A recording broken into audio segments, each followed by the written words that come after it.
بسم اللہ الرحمن الرحیم۔ اکثر لوگ لڑائی کے دوران یہ بات کہہ کر لڑائی جاری رکھتے ہیں کہ ہم سے غلط بات برداشت نہیں ہوتی، حالانکہ غلط بات برداشت کرنا ہی تو صبر ہے۔ صحیح بات برداشت نہیں کی جاتی، تسلیم کی جاتی ہے۔ سورہ یوسف کا انتہائی پیارا سبق۔ زندگی میں اگر آپ کی انتہائی عزیز اور قریبی لوگ بھی آپ سے دغا کر جائیں، آپ کے خلاف ہو جائیں، تب بھی اگر آپ صبر سے کام لیں اور اللہ پاک پہ کامل بھروسہ رکھیں تو اللہ پاک آپ کو وہ مقام عطا کرے گا کہ زمانہ دیکھتا رہ جائے گا۔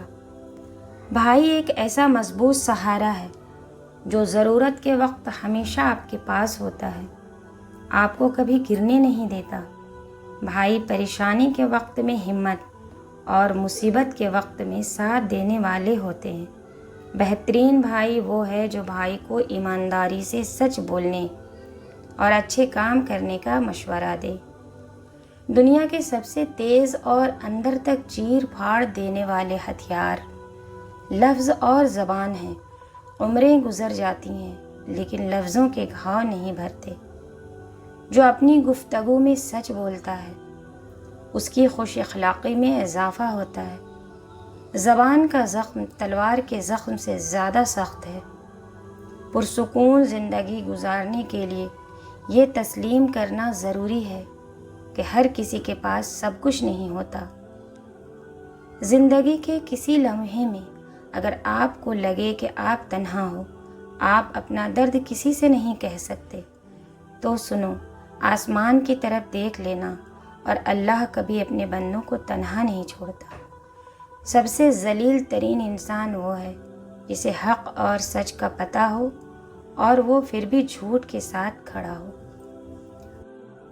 یہ دنیا منافقوں کی جنت ہے۔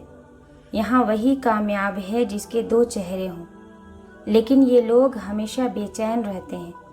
مخلص تنہا ضرور ہوتا ہے مگر ہمیشہ پرسکون رہتا ہے۔ رومی رحمۃ اللہ علیہ فرماتے ہیں، اگر تم خدا کو دیکھنا چاہتے ہو تو اس کا ایک طریقہ یہ ہے کہ تم اپنے دل میں جھانک کے دیکھو، کیونکہ تمہارا دل ایک آئینہ ہے۔ اگر یہ بدی سے پاک ہو تو اس میں خدا بھی نظر آ سکتا ہے۔ موت کی طرف سفر تیزی سے جا رہی ہے، نہ دن کا پتہ چل رہا ہے، نہ مہینے کا، نہ سال کا۔ یا اللہ، ہم سب کو اہدنا الصراط المستقیم پر چلنے کی توفیق عطا فرما۔ آمین۔